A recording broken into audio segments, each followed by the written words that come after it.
Hello, everybody. Welcome into Sports by GSMC Podcast Network. I am your host, Jeremy Lapidus. Today is Friday, January 10th.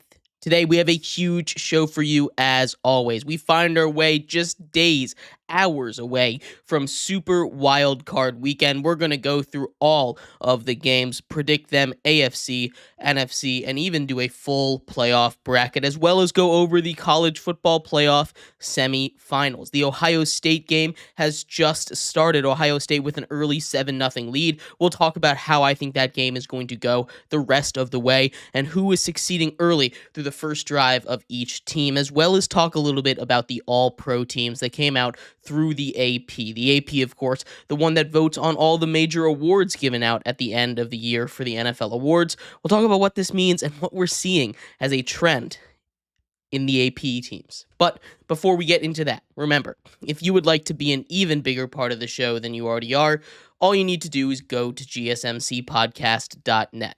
Or if you are on YouTube, you can use that super chat feature. If you do either of those two things, a message should pop up on the bottom of the screen for you, me, and everybody else around the world to see. If you do have a burning question about sports, anything at all that you would like to ask, go ahead and throw that in the comments. Throw it in the chat. I will get to it as soon as I possibly can. I appreciate everybody so much for sticking around, talking some sports with me here on a beautiful Friday, January 10th. But like I was saying, we're going to start off our show today here before the Ohio State game gets too far underway with a little bit of preview and predictions for this game.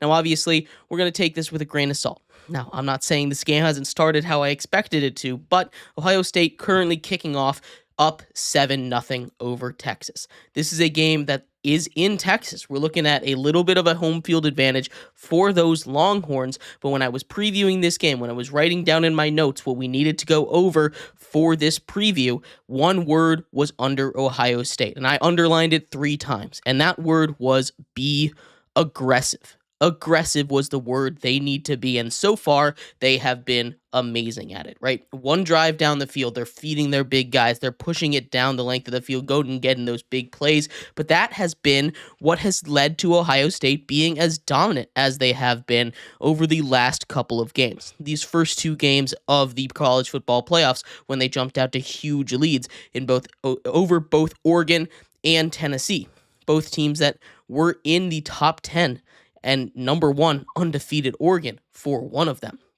Right, they're doing the same thing to Texas. Texas in their first drive was able to drive pretty far down the field, but that defense came up huge on a 4th down and 3 at about the 40-yard line. They turned them over, then they drove down the length of the field. That Ohio State defense is going to need to be physical, and really I think that's what it comes down to at the end of the day. Which one of these teams, assuming that they both play at their best, right? That's the assumption we're going to make, because both of these teams on paper are arguably the top 2 teams in the nation, just on paper. And I know you can't decide championships on paper, which is why we're playing these games.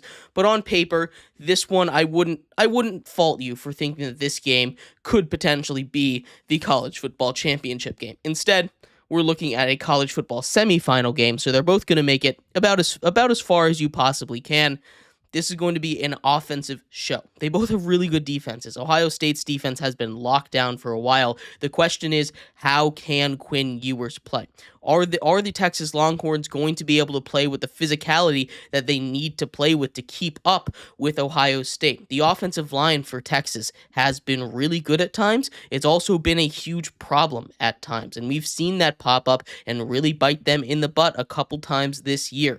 Now, obviously, their only losses this season are to Georgia, pretty solid losses, but the reason they lost to Georgia is because Georgia just out-physicaled them at the end of the day, and that's something that Ohio State can do.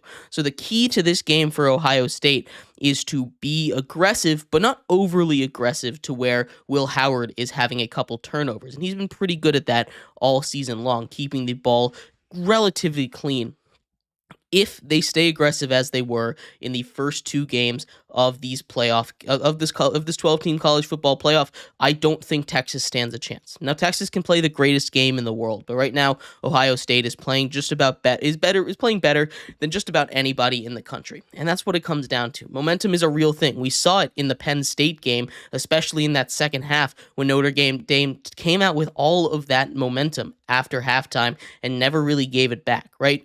Texas is a team that can hang tough with them, and I expect them to hang tough with them. This is a game where Ohio State favored by 6. If Ohio State, if Texas can play clean football, right, in this one, if they can play clean football, not get themselves into a big hole and just kind of keep pace with that Ohio State offense that I think is just going to be able to put up points, they'll be able to keep it close. And at the end of the day, I think that's what's going to happen because this is a very talented squad. I think we're going to see a Quinn Ewers kind of masterclass. I don't know if it's going to be enough, though. At the end of the day, Ohio State is just playing better ball than anybody else right now, and I think they have a free run to the national title, especially if they're able to get past Texas. But this should be a good game. I can't wait to watch it play out. I'll be giving you updates all show long. Right now, we're about halfway through the first quarter. Texas is driving again, but Ohio State favored by 6. I think they win this game, but I don't think they cover that. I think this will be a kind of down to the wire game that sees Texas fall to Ohio State 35-30. But let me know what you think. I'd love to hear your thoughts on this. What do you think is going to happen in the second semifinal game? We're going to take a quick break. When we come back, we turn our attention to the semifinal game that already took place. We saw Notre Dame escape with a win against Penn State on a walk-off game-winning field goal. We'll talk about that game, everything that happened in it, and who the winner of this game tonight will have to face in Notre Dame. We'll be right back here on Sports by GSMC Podcast Network. Losing my mind. Is everybody in the world blind? Please, Lord, give me a sign, a sign. I feel like I'm losing my mind. Is everybody in the world blind? Please, Lord, give me a sign, a sign. I wanna be the greatest. Everybody on the fake shit. I look around and feel like everybody is the fakest. I'll make this every day and I'm impatient. Hoping one day I blow up from the basement. Statement, the top is so vacant. I don't hear shit that I think is amazing. Waiting for my day when I'm playing. Sold out shows where 1,000 faces. Hey, give me that crown. Get in my way and to be put down. It ain't your place, all this my town. If I want that shit, then I'll get it right now. I'm losing it, the news it fits. I'm losing shit, a stupid myth. You choose to live or choose to dip. You choose to fight or lose your grip and lose a gift. I feel like I'm losing my mind. Is everybody in the world blind? Please, Lord, give me a sign, a sign. I feel like I'm losing my mind. Is everybody in the world blind?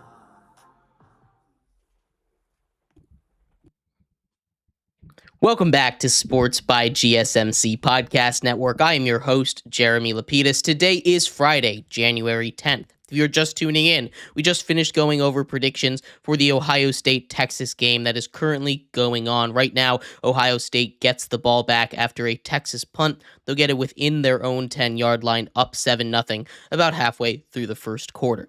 In this segment, we turn our attention to the other semifinal game that took place last night. Penn State failed to advance to the finals because Notre Dame took care of business in a game that honestly was really sloppy for both sides. We'll talk about that game in just a second, but before we do that, remember, if you would like to be an even bigger part of the show than you already are, all you need to do is go to gsmcpodcast.net. Or if you are on YouTube, you can use that super chat feature. If you do either of those two things, a message should pop up on the bottom of the screen for you, me, and everybody else around the world to see. If you do have a burning question about sports, anything at all that you would like to ask, go and throw that in the comments. Throw it in the chat. I will get to it as soon as I possibly can. I appreciate everybody so much for sticking around, talking some sports with me here on a beautiful Friday, January 10th. But like I was saying, we are going to finish up our college football talk for the day, going over the semifinal game that took place last night that saw Notre Dame take down Penn State on a game-winning field goal, just seconds left on the clock. A huge game for both of those teams, and one that was about as evenly matched as I think you can get. We're gonna go chronological order to tell the story of this game, because this game really was a tale of two halves. Obviously, if you were watching this game, you knew that Penn State jumped out to an early lead and kind of just dominated the first half of that game. They go up 10-0, really low scoring, low offensive output in that first half from both of the teams. Lots of punts back and forth, and it looked like that defensive battle that we were expecting from two defenses that are legitimately really good. Penn State, near the end of that second half, goes on a 7-minute drive spanning 90 yards that gives them the first touchdown of the game, the first one of the day for Nick Singleton, who went for 3 touchdowns in this one. A huge day for him. Obviously, ended up not being enough, but that's 7 minutes off the clock. That's ball control football right there, and that was Penn State doing exactly what they needed to do. Keep the ball out of Riley Leonard's hand, because as we talked about in the preview, this was a game that was going to go to whichever team made the explosive play. Now, neither of these teams really made an explosive play in the first half, but Penn State, up 10-0, gives the ball back to Riley Leonard and Notre Dame. Now, this is where the game really flips on its head. There's under 2 minutes to go in the first half. Notre Dame is trying to get to half with just something to grasp onto, momentum. And as we talk about, momentum is a very real thing in sports. It's a very real thing in college football, and it's something that's super important. And it's something that really was the story of this game early on in this drive. Riley Leonard goes down, gets hit in the head, takes a huge hit, and we have Steve Angeli, the backup quarterback for the Notre Dame Fighting Irish, come into the game. Now, Steve Angeli and Riley Leonard have two very different play styles. Riley Leonard is much more of a running quarterback. Now, he can sling it when he needs to. That's why he plays quarterback, right? He can sling it. He's got an arm. He can make a lot of throws. He made a lot of really good throws in the second half, inevitably, when he came back. But what Steve Angeli did for this Notre Dame team, I think, is the reason that they won this game. Him being able to pick apart that Penn State defense, him being able to drive them down the field, give them their first positive gains of the night, get them 3 points on the board heading into the second half, gave them everything that they needed. Steve Angeli, for my money, is, if you're doing 3 stars of the game like we do for hockey, I think he was the 3rd star of the game. Now, obviously, you need to give a lot of love to a lot of other guys on that Notre Dame team. Riley Leonard coming back, he would be a little bit higher. You have Greathouse coming in, making a great touchdown catch. He would be a little bit higher. Maybe you give it to Jeremiah Love. But I think a lot of credit needs to be given to Steve Angeli, who came in the biggest moment cold off the bench, which is really, really tough to do, especially in a sport like football where it's coming at you so fast. And he immediately was able to come in, pick apart that defense, and made huge gains, getting them their first points on the board. They go up, or they reduce the lead to just 7 points heading into halftime. Now, this was a game still dominated by Penn State, but Notre Dame gets the ball first. They end up driving down the field. They tie up the game at 10, eventually taking the lead. They go up 17-10. Jeremiah Love, playing through a knee injury that's hobbled him all playoffs long, gets into the end zone on an incredible effort play, breaking tackle after tackle after tackle. Riley Leonard comes in, doesn't miss a beat in that second half, hits a couple of huge throws down the sideline, a couple really well-placed touch throws on like fade routes. Very well done by Riley Leonard. He goes out there, has himself a really nice game, and Notre Dame scores 17 straight points to take their first lead of the game, up 17-10. It's at this point that we see Penn State answer back. Now, Penn State's answer in the second half, and really something that I want to focus on, is Drew Aller, right? Drew Aller is a guy that a lot of people were touting as potentially the next great quarterback, potentially, if they were to win the national championship this year, the number 1 overall pick in this year's draft. Now, he's obviously coming back to school. He's not going to go to the NFL this year. I don't think he's ready. But what he showed in that game was just really a disaster class. He threw only one interception. It was a back-breaking interception, but he threw two other ones that were called back by penalty. One in the first half in the end zone, way underthrown on a touch pass aiming at the back pylon. Wide receiver was open potentially, but on those throws, you need to lead your receiver. You have to get it to a point where it's him or nobody else, right? You cannot put too much air under the ball, and you cannot underthrow it. And on both of his interceptions, that first one in the first half, and especially the second one in the second half when they were driving, that eventually got called back right before they tied back up the game, was egregious. Into triple or quadruple coverage, a well underthrown ball with way too many defenders in the area, just not a decision you need to make.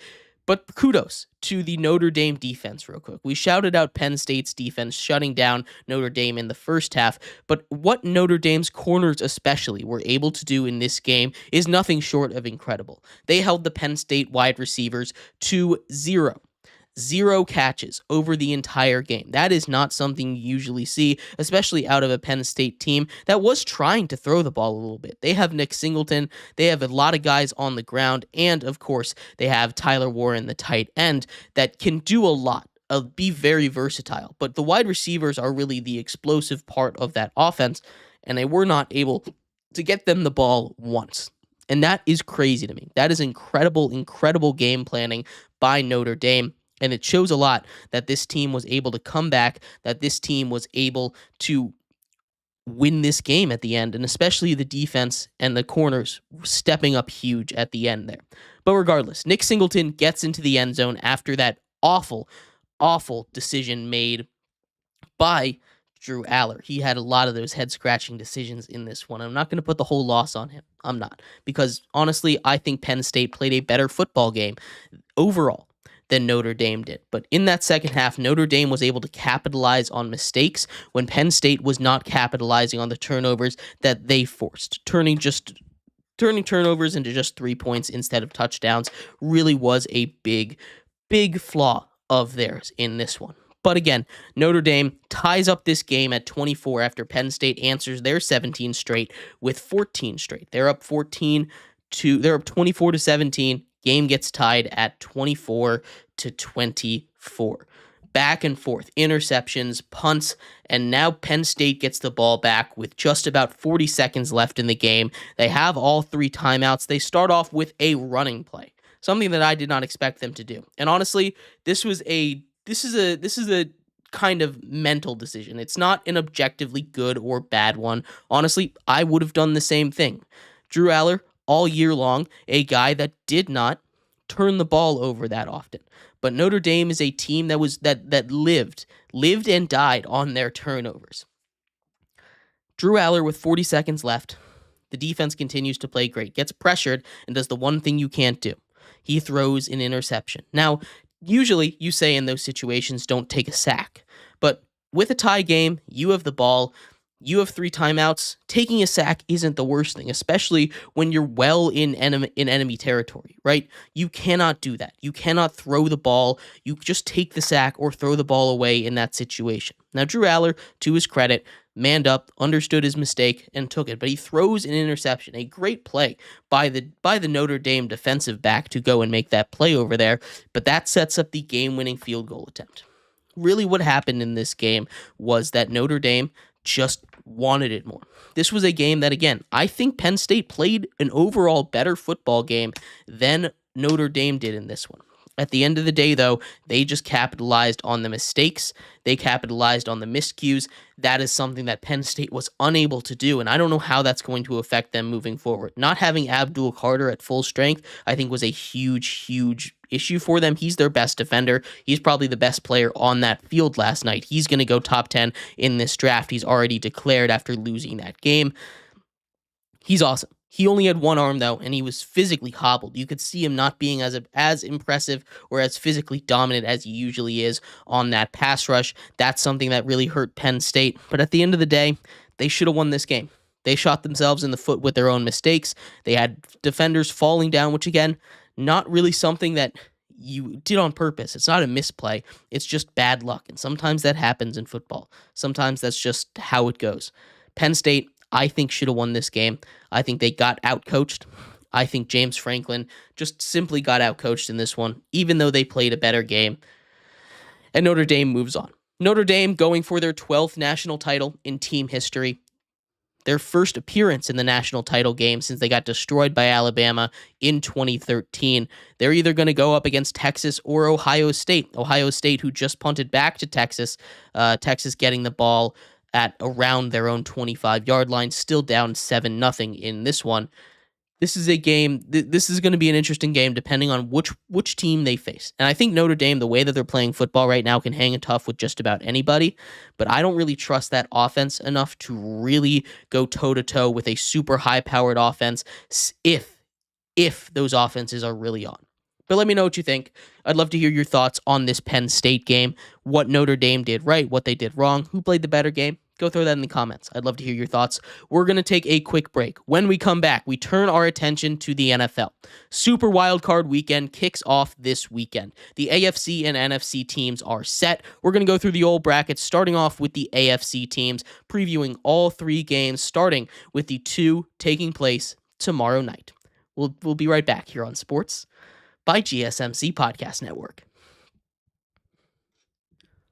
Looking for your daily fix of sports talk without having to pay for it? GSMC Sports Network is available on YouTube. Just search GSMC Sports Network. Get your fix of daily sports talk shows on YouTube. Absolutely free.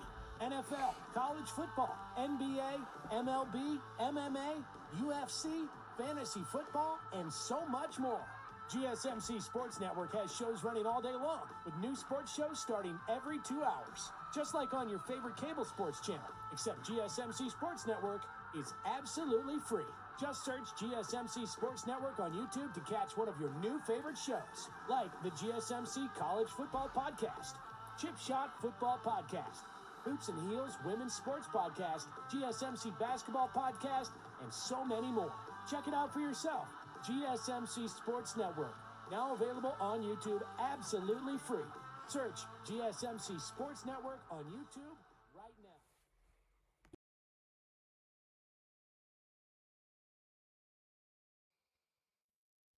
Welcome back to Sports by GSMC Podcast Network. I am your host, Jeremy Lapidus. Today is Friday, January 10th. If you were just tuning in, we just finished going over the Penn State versus Notre Dame game that took place last night. That saw Notre Dame punch their ticket, the first ticket to the national championship game in the first ever 12-team college football playoff bracket. In this segment, we turn our attention away from one playoffs in football to the National Football League and their playoffs. That kicks off tomorrow at 3:30. The AFC starts off with the first 3 games, and then we get NFC games all through the rest of the weekend, Sunday into Monday. We're going to start off just like the NFL in the AFC. Predictions, previews, the whole shebang coming up in just a second. But before you do that, remember, if you would like to be an even bigger part of the show than you already are, all you need to do is go to gsmcpodcast.net.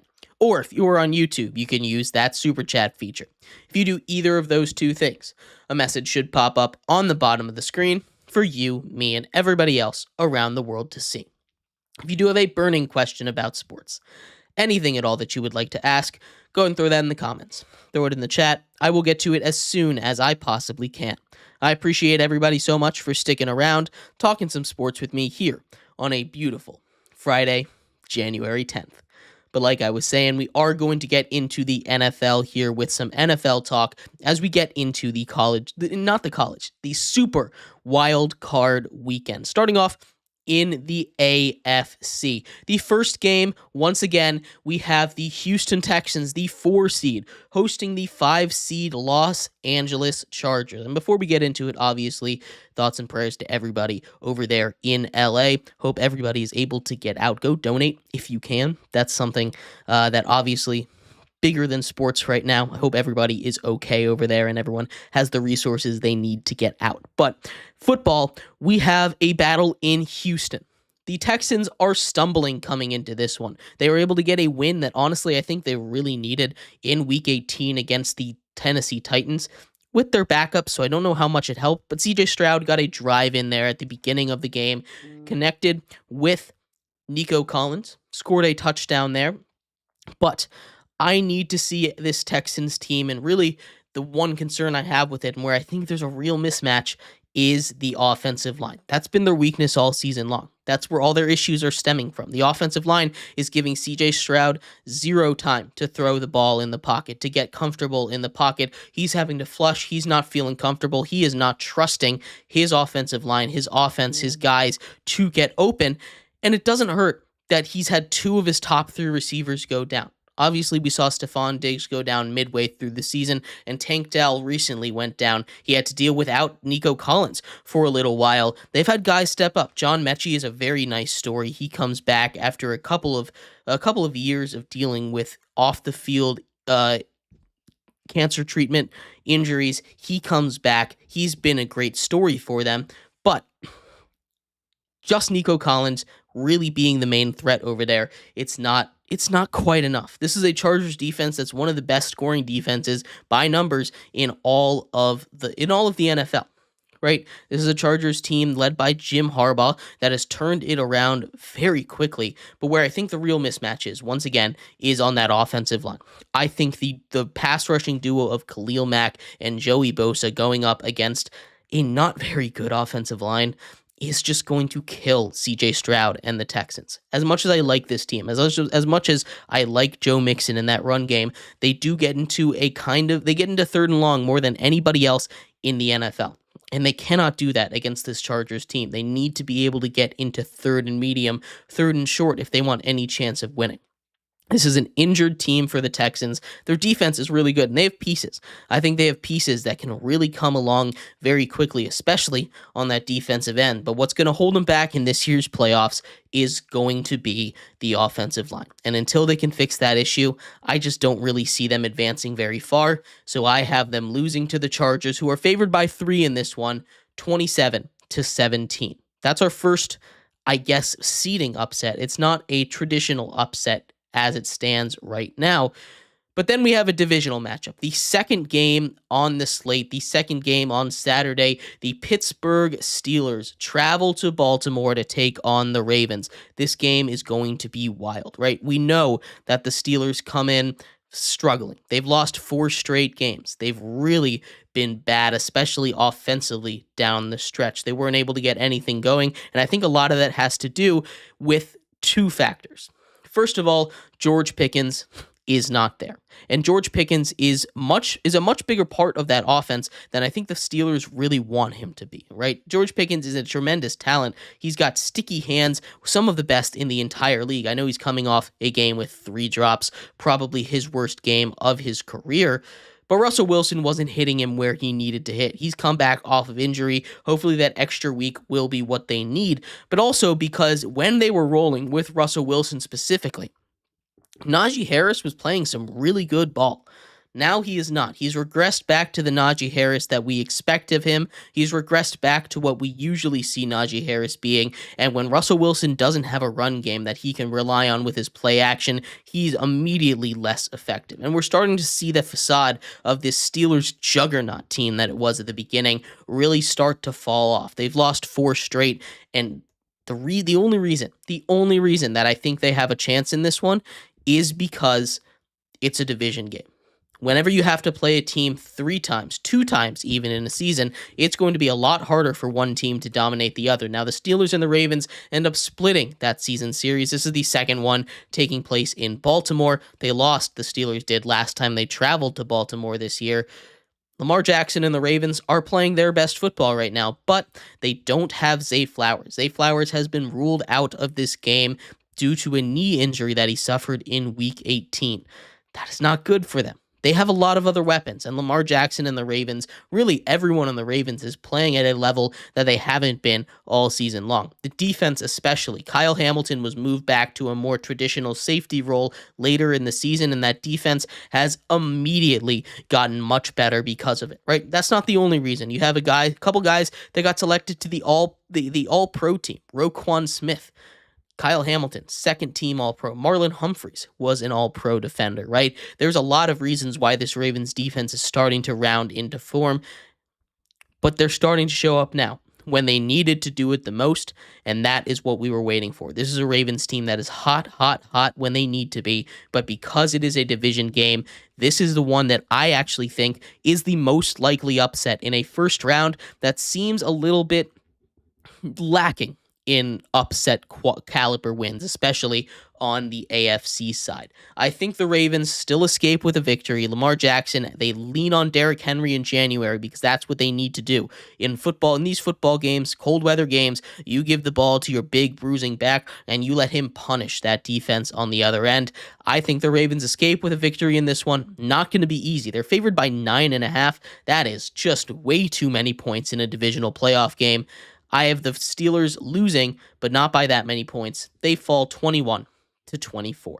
And the final AFC wildcard game, we have the Broncos taking on the Bills. Obviously, we just talked about one of the MVP candidates in Lamar Jackson. Now we're going to talk about the other one. The Bills favored by 8.5 in this one. That is another big spread. This is going to be a battle of scratch that, great on great. You have the best defense, maybe one of the best defenses in all of the NFL in the Broncos defense going up against one of the best quarterbacks in the NFL in Josh Allen. And his weapons might not be elite. He might not have Stephon Diggs. He might not have Justin Jefferson. He might not have a guy like CeeDee Lamb on his team anymore. But what he has is more than adequate. That stable of running backs, especially their ability to catch the ball out of the backfield, is great. You have a guy like James Cook, who is dangerous on the ground. He only had about 200 carries this year. He's going to be relatively fresh for the playoffs. He's a guy that they could rely on a lot. Ray Davis, backup, is an excellent pass catcher, something that Josh Allen relies on. And the other thing, Josh Allen only took 14 sacks all season long. Only 14 sacks is incredible. That is not a number you expect out of a guy like Josh Allen, especially because of how long he extends plays. Those are guys usually that get sacked a whole bunch. You look at a guy like Caleb Williams. He got sacked almost most times in the history of the NFL. He didn't quite get there, but he's up there in the top 5, right? These are guys that generally hold onto the ball, get sacked, but not Josh Allen. He finds a way to take care of it, not get sacked when he throw the ball away when he needs to, and that's one of his best qualities. This is going to be a tough game for the Broncos. If they can get pressure, if they can get sacks, they've got a shot in this one. But because Josh Allen can be a superhero, because Josh Allen is an MVP candidate, because Josh Allen is who he is, it's going to be a very tough game for the Broncos. At the end of the day, I don't trust Bo Nix enough. I don't trust him enough. He's been good all season, but I don't think he's going to be able to take care of business against a good Broncos team that really their biggest weakness is their run defense. If the Broncos have a solid run game, which they don't, I think this is a different game. But because it isn't, I think the Bills win this one pretty handily, 37-24. That sets up a couple of very interesting games in the semifinals, the divisional round of the AFC playoffs. The Chargers take on the Chiefs. This one, because again, we just talked about it. Divisional games are always going to be close, and the Chargers and the Chiefs played each other close a couple times. I don't know if it's going to be good enough to beat the Chiefs. I think the Chiefs will find a way because they're playing their best football right now. They're going to be rested. They're going to be healthy, and that's a scary thought. I think they find their way past the Chargers to advance to the Kansas City Chiefs Invitational at Arrowhead for the AFC Championship game. But then the game of the playoffs, right? The Bills versus the Ravens. That's a game we saw early on in the season. The Ravens dominated because, like I said, the Bills' run defense is their biggest weakness. Now, we have seen games where the run defense for the Bills stepped up, but I think at the end of the day, that weakness is not going to be is going to be exploited by the Ravens and Derrick Henry, and we're going to see the Ravens advance to the finals in the AFC to take on the Chiefs, a rematch from last year, and we saw how close that game was last year. This feels a little bit inevitable for the Chiefs, right? But you add Derrick Henry to that team, they run the ball a little bit more than they did. A rematch from week one where they were just so close. I think the Ravens take care of business in this one, and they advance to the Super Bowl over the Chiefs. They're playing great football at the right time, and that's what you need to see. Ravens take care of business, find their way out of the AFC, but let me know what your thoughts are. We're going to take a quick break here. When we come back, we break down everything from the NFC, the wild card games and details, and then the rest of the bracket, as well as a Super Bowl prediction. Who is going to take on the Ravens? We'll be right back here on Sports by GSMC Podcast Network.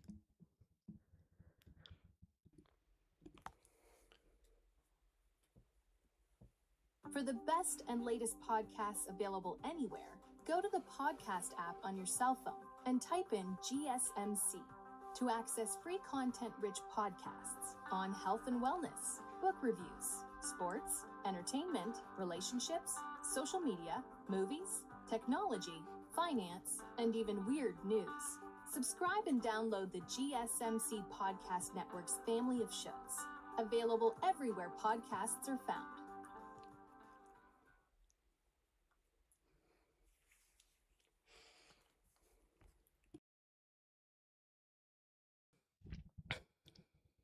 Welcome back to Sports by GSMC Podcast Network. I am your host, Jeremy Lapidus. Today is Friday, January 10th.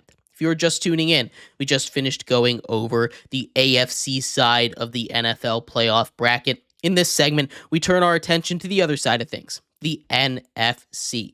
We're going to go over all of the wildcard games, deeper into the playoffs, and figure out who is going to win the Super Bowl. But before we do that, remember, if you would like to be an even bigger part of the show than you already are, all you need to do is go to gsmcpodcast.net. Or if you are on YouTube, you could use that super chat feature. If you do either of those two things, a message should pop up on the bottom of the screen for you, me, and everybody else around the world to see. If you do have a burning question about sports, anything at all that you would like to ask, go and throw that in the comments. Throw it in the chat. I will get to it as soon as I possibly can. I appreciate everybody so much for sticking around, talking some sports with me here on a beautiful Friday, January 10th. But like I was saying, we are going to get into the other side of the NFL, the NFC here. We just finished going over the AFC. We had the Ravens coming out of that. In this, we're going to start off just like the NFL schedule, the same order with the 7-seed Packers taking on the Philadelphia Eagles, the 2-seed in Philly. The Philadelphia Eagles are most likely going to get their quarterback, Jalen Hurts, back in this one, and that was the big question for me. The Packers are dealing with a lot of injuries right now, which really sucks. They lose Christian Watson to an ACL, probably out for most of next season as well, which sucks because he is a deep threat, someone that they need, especially with the gunslinging nature of a guy like Jordan Love. You love to have a guy that can spread the field, really push the defense deep, especially against an Eagles defense that is just incredible. You had multiple guys selected to the first and second team All-Pro this year on the Eagles. This is an Eagles roster, an Eagles team that is just very, very complete. And especially with Jordan Love having that injury to his throwing hand, he says he'll be okay. It's a little bit concerning to me, though. I think at the end of the day, this game's going to come down to who can run the ball better. And you have a battle of some of the best in the NFL. Saquon Barkley, who's probably going to win the Offensive Player of the Year, almost broke the all-time single-season rushing record, falling just 100 yards short of the all-time record there because the Eagles didn't let him play in the second game. I think you're going to see a heavy dose of him. A.J. Brown dealing with some injuries will play. Devonta Smith dealing with some injuries will play. And on the Packers side of things, we talked about injuries a little bit to the offense. They're not going to have their star corner over there either. He's been put on IR, Jair Alexander. He's not going to be out there. That is a huge, huge loss for them as well. That's something to keep an eye on. But again, Josh Jacobs versus Saquon Barkley, I think, is going to be the story of this game. Getting Jalen Hurts back is huge. I don't want them to have to rely on Tanner McKee. Good thing they won't, really. But I want to believe in this Packers team. But that Eagles team, that defense has been playing like one of the best in all of football. It really has been. You have the Packers over there who have just kind of sputtered, especially against bad team. It's a rematch from week 1 in Brazil. I'm taking the Eagles to win this one pretty handily. The injuries are just too much on the Packers side, and they're too vital. I think the Eagles win 30-17. Then potentially the game of the week. We have the Washington Commanders in their first playoff appearance since 2020, taking on Baker Mayfield and the Buccaneers. Obviously, the last time we saw Washington in the playoffs, they took on the Buccaneers. Now, that's not going to mean anything. Just one of those historical tidbits. They played Tom Brady that year, so this is obviously a much different team. One of the big things to watch in this one is Marshawn Lattimore will be out there. We all know very well the exploits between Marshawn Lattimore, former Saints corner, and Mike Evans. They have a hate-hate relationship. They hate each other. They get in fights every time that they're on the field, and that is going to be must-see television. This is going to be an offensive fireworks show. One of these defenses is very good against the run. That would be the Buccaneers. One of these defenses has actually been pretty good against the pass. That would be the Washington Commanders. Now, I don't think the Washington Commanders defense against the pass is really going to shut down just about anything because they're still relying on some corners that I don't like. You have a third-string corner situation that's not very good. I love Marshawn Lattimore. He'll do his best to shut down Mike Evans. I love me some Mikey Sandersill, the rookie out of Michigan. He'll do his best against Jalen McMillan, but who's going to be that third corner? Who's going to shut them down on the outside? Benjamin St-Juste has been really bad, and the backup to him has been even worse, right? This is going to be a fireworks show. Look for a lot of Bucky Irving. Look for a lot of Jaden Daniels and Terry McLaurin. Terry McLaurin should have a massive day against a pretty bad Buccaneers secondary, one that's already being more thin than it usually is due to some injuries. Now, yet again, just like the Packers versus Eagles, this is a rematch from week one. We saw the Bucs take care of business in week one against the first ever game of Jaden Daniels. Jaden Daniels is a much different quarterback now than he was in week one. Even week two, Jaden Daniels was a lot different than week one Jaden Daniels. He's a lot more confident. He's a lot more prone to running the ball, really. He has broken off runs of more than 20 yards in a couple of his last games. He has been the entire rushing game. Washington, a team that started off as one of the better running teams, has really kind of regressed, especially as the season has gone on with their running backs. But Jaden Daniels has been amazing on the ground. Not just on the ground, but through the air. He is going to be the key in this one. We're going to see lots and lots of high scoring. It's going to be a high scoring battle. There's a reason this is the highest total of the week, and I think this is going to be neck and neck. Honestly, I keep going back and forth on this one, but at the end of the day, I'm going to take the experience in this. As much as I like the Washington Commanders, I just don't think they have what it takes to win a playoff game this year. I think they're just short, especially on the defensive end, and the Buccaneers are going to be able to play this game with Kalijah Kancey, who they didn't have in week one. That's going to make it a little harder on an offensive line that's kind of struggled recently. So I'm taking the Bucs to win this one in a very close game, 31-30. And the final game of the wild card weekend, the final game of Super Wild Card Weekend, we have the Minnesota Vikings taking on the Rams. This one is in Glendale, Arizona, obviously because of the fires. Again, thoughts and prayers go out to everyone over there. It's an awful situation. I hope everyone is doing okay, but we have some football to talk about, right? The Rams and the Vikings, again, another rematch from earlier on in this season, right? We saw the Rams take care of business against the Vikings early on in the season. This was a game when they played each other the first time that saw the Rams really be fully healthy for the first time, and we saw what happens. Now, my big concern for this one, with the Vikings especially, is the fact that Sam Darnold is their quarterback. It's the same issue I have with the Broncos, and it's unfair of me to have that, right? But we saw what happens when he stepped onto the big stage. A pseudo playoff game last week against the Lions, and he was just missing everyone. This is a Rams defense that if he continues to play like that, they are going to be able to get pressure on him. Jared Verse and Braden Fisk coming off of the edge. This is a very, very good pass rush. Potential defensive rookie of the year right there in Jared Verse. It's going to be a very long day for Sam Darnold if they can't get the run game going, and they generally don't rely on the run game. This is not an easy game for the Rams either. As much as I like Matthew Stafford, I don't know if they're going to be able to get their run game going. That defense for the Vikings is one of the best in all of football. Not something that you really want to run up and down against. Not an easy team to run up and down against. I'm taking the Rams to win this one. It is the first real upset. I'm taking this one. Again, we're following the rematch rules. Team that won in the regular season is going to win this one. I think this is probably the closest to the real one that took place in the regular season, and I think we see the Rams escape with another victory as they just get pressure on Sam Darnold in the end, and they win 24-20.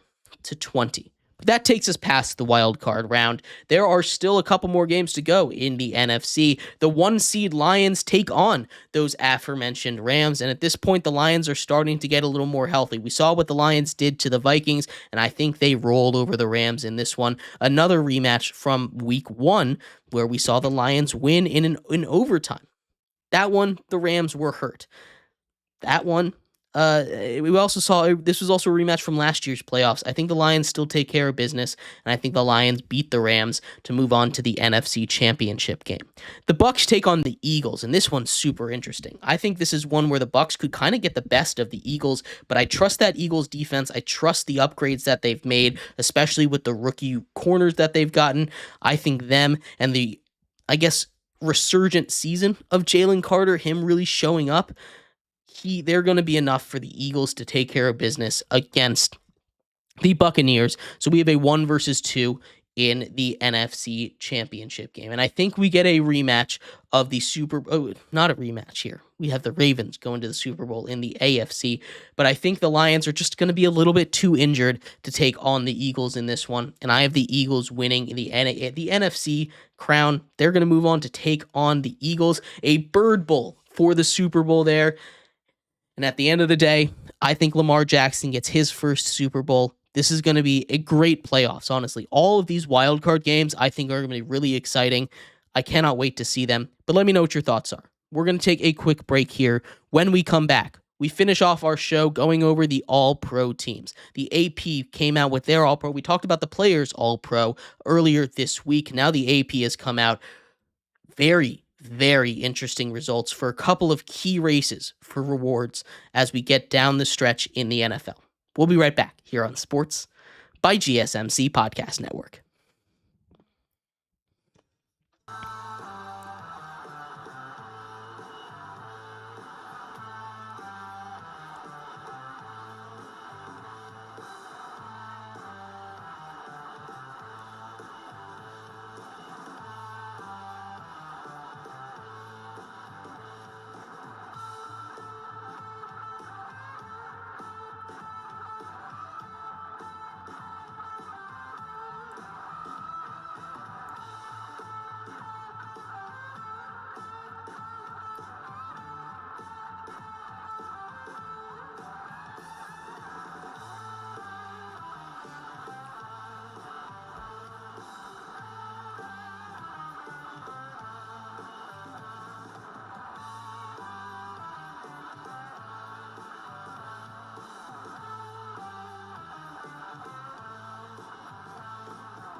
Welcome back to Sports by GSMC Podcast Network. I am your host, Jeremy Lapidus. Today is Friday, January 10th. If you are just tuning in, we just finished going over the NFC side of the playoffs as Super Wild Card Weekend kicks off starting tomorrow, less than 24 hours before the games start.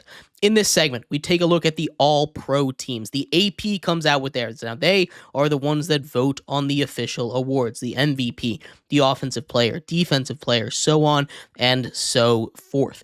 We'll talk a little bit about what these rankings, what these All-Pro rankings mean for those awards and more in just a second. But before we do that, remember, if you would like to be an even bigger part of the show than you already are, all you need to do is go to gsmcpodcast.net. Or if you are on YouTube, you can use that super chat feature. If you do either of those two things, a message should pop up on the bottom of the screen for you, me, and everybody else around the world to see. If you do have a burning question about sports, anything at all that you would like to ask, go and throw that in the comments. Throw it in the chat. I will get to it as soon as I possibly can. I appreciate everybody so much for sticking around, talking some sports with me here on a beautiful Friday, January 10th. But like I was saying, we're going to finish off our show here talking a little bit about the all-pro teams, the AP, the one that gives out all the major awards, the MVP, the Offensive Player of the Year, the Defensive Player of the Year, the Rookie of the Year awards, and more came out today, and there's a couple of big things that I want to point out. Now, first of all, the big award, the MVP race to define a generation, right? Josh Allen versus Lamar Jackson. This is one that has swept across the nation, and it's something that has been maybe the tightest MVP case in years. We see the first team all-pro quarterback go to Lamar Jackson. Lamar Jackson takes down the AP first team all-pro. Josh Allen gets second team. And I think at that point, it kind of settles it, doesn't it? Now, these are the exact same voters that will be voting on MVP. So if you take a look at this and you're an AP voter and you say, yes, he is my MVP, but not my first team all-pro quarterback, it's going to be a little interesting. Lamar Jackson, I believe, ended with 29 of 50 first team all-pro first place votes. Now, it's going to be an aggregate for MVP, so maybe if a couple people put Lamar Jackson like third or something, which I can't imagine anybody putting but any of those voters, any of those 50 AP voters, putting anyone but Allen and Lamar Jackson in the top two, maybe there is a way for Josh Allen to take his award, but it looks like Lamar Jackson is going to win his third MVP. It looks like Lamar Jackson is going to win a back-to-back MVP after he has a career year, 40 passing touchdowns to just 4 interceptions. Also, what he does on the ground, nearly 1,000 yards rushing, finishing at 915 yards. He is something special. Lamar Jackson, amazing at football, and that's not to take away what Josh Allen has done, right? He's the second team all-pro quarterback. He is a legitimate superhero on the football field, but sometimes it's just not enough. And that's unfortunate. It really is. Sometimes you just run into a juggernaut. Sometimes you just run into one of the greatest of all time in Lamar Jackson. And that seemed to happen multiple times for Josh Allen. He ran into Patrick Mahomes a couple times. He's now run into Lamar Jackson a couple times. He also had to deal with Aaron Rodgers early on when he's getting these votes. He has consistently finished top 3 in MVP voting, and this was by far his best season. I don't think that's something that the people would blink an eye at, right? Josh Allen is amazing. He deserves the MVP, but so does Lamar Jackson. And Lamar Jackson, I think at the end of the day, just deserves it slightly more. Honestly, this is a year where maybe co-MVPs deserve to be handed out. But another award that was pretty close was the Offensive Player of the Year, and this one was also between two position mates. We saw Saquon Barkley and Derrick Henry kind of trade places early on in the season for this award. Still something that might be a case, but I think Saquon Barkley pretty much has this one locked up. Saquon Barkley gets first team running back, Derrick Henry second team running back. They both had amazing seasons, going from top 3 draft pick teams to top 3 seeds in their respective conferences. They were huge reasons why these teams are awesome, and they're also huge reasons why I picked both of those teams to go to the Super Bowl, right? Saquon and Derrick Henry are amazing, and they both deserve the award again, but only one of them is going to get it, and I think it's a little less controversial to go to Saquon Barkley. The wide receivers here, not really for awards, but something that I wanted to point out. There were just 2 players that were given unanimous first-team All-Pro votes, and those were 2 wide receivers, the undisputed 2 best wide receivers in the league in Jamar Chase and Justin Jefferson. I think that if anyone thinks anybody in the league is better than those 2, they're just wrong and they don't understand what's going on. Jamar Chase, obviously, going to get the triple crown for receivers. He's not going to win Offensive Player of the Year, which is wild because there were so many amazing offensive performances. Justin Jefferson, amazing this year. You also have Amon-Ra St. Brown as a first-team All-Pro, and the only rookie to make the team, Brock Bowers. Now, we can have this conversation all day. We can run in circles arguing for either side for the Offensive Rookie of the Year between Brock Bowers and Jaden Daniels. It's Jaden Daniels' award, and again, he deserves it. I'm not going to yell at you. No one is. At this point, I might even pick him. He played Pro Bowl caliber. He played amazing. But Brock Bowers is the best tight end in all of the NFL, and I think that needs to mean something. I think it does. I hate that awards go to quarterbacks because they're quarterbacks. I understand Jaden Daniels, but Brock Bowers set records, receiving records for rookies, not just for tight ends. He had the best rookie tight end season in the history of the NFL. He deserves a little bit of something. He gets first team All-Pro. He also deserves a little bit more, though, I think.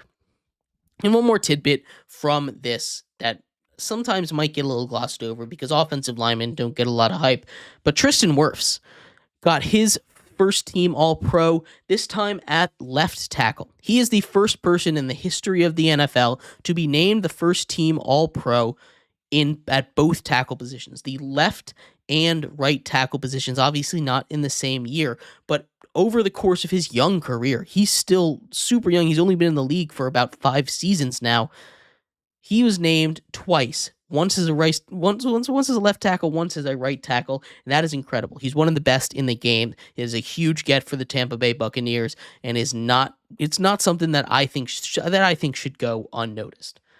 Lots of teams weren't represented in this. I think the AP kind of did a really good job. It was a little bit different from the Players All-Pro, but the players that didn't get on the first team All-Pro from the players got in on the second team All-Pro. So overall, nothing that I really had to shake my head about, had to yell at a cloud about. I thought the AP did a really good job in a year where it was tough and there were a lot of chaos scenarios that honestly, they could have gotten it wrong.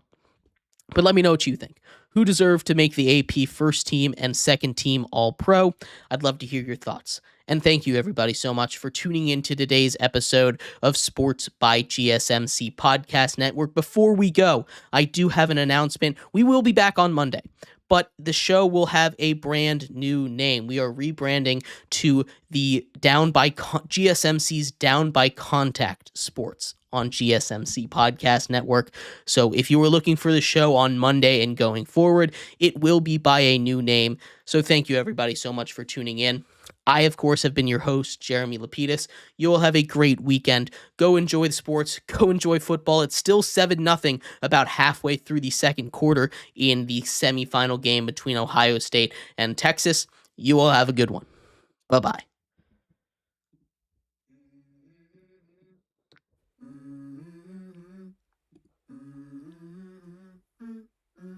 Let's go. I wake up to a little bit of drool on my pillow, feel like it's gonna be a bad day. Yeah, I'm tired of shit, and the coffee ain't hit yet, damn, ain't that great.